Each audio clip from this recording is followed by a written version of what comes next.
আমাদের হায়াত একদম সংক্ষিপ্ত। একটু চোখ বন্ধ করে খেয়াল করলেই আপনার চোখে ভেসে উঠবে সেই স্কুল জীবনের কথা। ক্লাস 5, 6, 7, 8 ক্লাস করার কথা আপনার চোখে ভাসবে। যখন চোখ খুলে আয়নাতে নিজেকে দেখবেন আপনার দাড়ি উঠে গেছে, বয়স হয়ে গেছে, আপনি এখন কলেজ ভার্সিটিতে বসে আছেন, কিংবা বাচ্চার বাপ হয়ে গেছেন, মা হয়ে গেছে। সময় যে এত দ্রুত বিদায় নিচ্ছে, সপ্তাহের শুক্রবার খেয়াল করলে ভালো করে বোঝা যায়। এই কিছুদিন আগে শুক্রবারে জুমার নামাজ পড়েছি, আবার কালকে আবার শুক্রবার। প্রত্যেক সপ্তাহ শুক্রবার কত দ্রুত গতিতে আসতেছে আমাদের কাছে, তার মানে হায়াত শেষ হয়ে যাচ্ছে। যে দুই একজন আমাকে ভালোবাসেন, আবদার করে একটা কথা বলবো, পারলে একটু রাখার চেষ্টা করবেন। সেটা হচ্ছে, আপনারা আমরা সবাই যেন একটু চেষ্টা করি রাতে ঘুমানোর আগে ওযু করার চেষ্টা করব, বলি ইনশাআল্লাহ।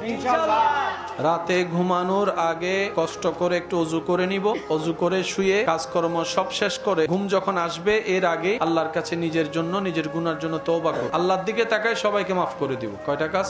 দুইটা। প্রথমে ওযু, তারপর নিজের জন্য ক্ষমা, তারপর অন্যকে ক্ষমা।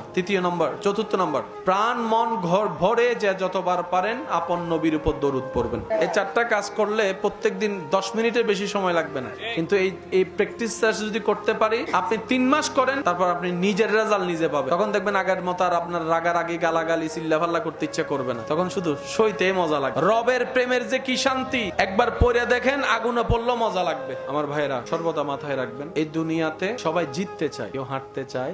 আমরা জিতা মনে করি গোল্ডেন এ প্লাস পাইছি, জিতে গেছি। আচ্ছা, আপনি এসএসসি তে গোল্ডেন এ প্লাস পেলেন, ইন্টারে গিয়ে আপনি এমএনএস পাইলেন, এবার কি জিতা আছে নাকি হারা?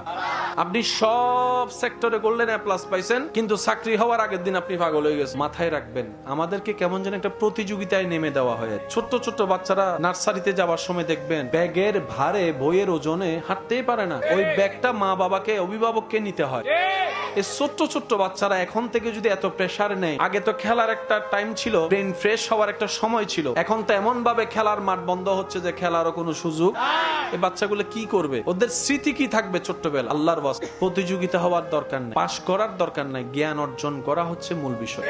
তালাবুল ইলমি ফরিদাতুন আলা কুল্লি মুসলিমিন ওয়া মুসলিমাত। এরকম পৃথিবীতে অনেক বড় ব্যবসায়ী আছেন যারা পড়ালেখায় তেমন ভালো ছিল না, কিন্তু ওনাদেরকে এমন আল্লাহ পাক দান করেছেন, ওনাদের ফ্যাক্টরিতে চাকরি নেওয়ার জন্য এখন গোল্ডেন এ প্লাস ওয়ালারা লাইন ধরে দাঁড়ায় আছে, কিন্তু উনি পরীক্ষার মধ্যে পাইছিলেন এ মাইনাস।